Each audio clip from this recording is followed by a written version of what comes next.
Numbers 31. The Lord said to Moses, "Take vengeance on the Midianites for the Israelites. After that you will be gathered to your people."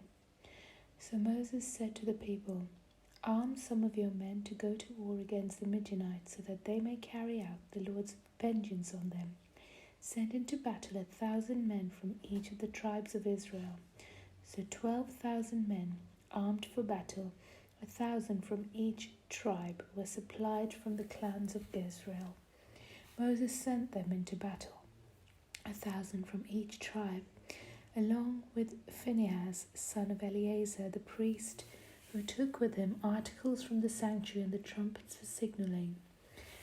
They fought against Midian, as the Lord commanded Moses, and killed every man. Among their victims were Evi, Rekem, Zur, Hur, and Reba, the 5 kings of Midian. They also killed Balaam, son of Beor, with the sword. The Israelites captured the Midianite women and children, and took all the Midianite herds, flocks, and goods as plunder. They burned all the towns where the Midianites had settled, as well as all their camps. They took all the plunder and spoils, including the people and animals, and brought the captive spoils and plunder to Moses and Eleazar the priest and the Israelite assembly at their camp on the plains of Moab by the Jordan across from Jericho. Moses, Eleazar the priest, and all the leaders of the community went to meet them outside the camp. Moses was angry with the officers of the army, the commanders of thousands and commanders of hundreds who returned from the battle. "Have you allowed all the women to live?" he asked them. They were the ones who followed Balaam's advice and enticed the Israelites to be unfaithful to the Lord in the Peor incident, so that a plague struck the Lord's people. Now kill all the boys and kill every woman who has slept with a man, but save for yourselves every girl who has never slept with a man. Anyone who has killed someone or touched someone who was killed must stay outside the camp 7 days.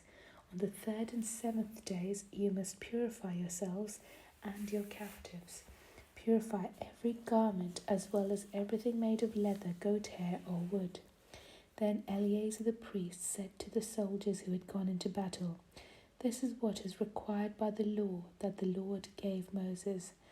Gold, silver, bronze, iron, tin, lead, and anything else that can withstand fire must be put through the fire. Then it will be clean, but it must also be purified with the water of cleansing. And whatever cannot withstand the fire must be put through that water. On the 7th day, wash your clothes, and you will be clean. Then you may come into the camp." The Lord said to Moses, "You and Eleazar the priest and the family heads of the community are to count all the people and animals that were captured. Divide the spoils equally between the soldiers who took part in the battle and the rest of the community. From the soldiers who fought in the battle, set apart as tribute for the Lord 1 out of every 500, whether people, cattle, donkeys, or sheep. Take this tribute from their half share and give it to Eleazar the priest as the Lord's part. From the Israelites' half, select 1 out of every 50, whether people, cattle, donkeys, sheep, or other animals. Give them to the Levites, who are responsible for the care of the Lord's tabernacle." So Moses and Eleazar the priest did as the Lord commanded Moses.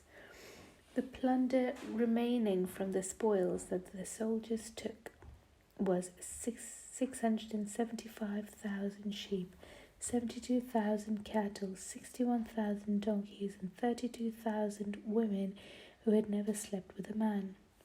And the half share of those who fought in the battle was 337,500 sheep, of which the tribute for the Lord was 675, 36,000 cattle, of which the tribute for the Lord was 72, 30,500 donkeys, of which the tribute for the Lord was 61, 16,000 people, of whom the tribute for the Lord was 32. Moses gave the tribute to Eleazar the priest as the Lord's part, as the Lord commanded Moses, the half belonging to the Israelites, which Moses set apart from that of the fighting men. The community's half was 337,500 sheep, 36,000 cattle, 30,500 donkeys, and 16,000 people. From the Israelites' half, Moses selected one out of every 50 people and animals, as the Lord commanded him, and gave them to the Levites, who were responsible for the care of the Lord's tabernacle. Then the officers who were over the units of the army, the commanders of thousands and the commanders of hundreds, went to Moses and said to him, "Your servants have counted the soldiers under our command, and not one is missing. So we have brought as an offering to the Lord the gold articles each of us acquired, armlets, bracelets, signet rings, earrings, and necklaces, to make atonement for ourselves before the Lord." Moses and Eleazar the priest accepted from them the gold, all the crafted articles, all the gold from the commanders of thousands and commanders of hundreds, that Moses and Eleazar presented as a gift to the Lord, weighed 16,750 shekels. Each soldier had taken plunder for himself. Moses and Eleazar the priest accepted the gold from the commanders of thousands and commanders of hundreds, and brought it into the tent of meeting as a memorial for the Israelites before the Lord.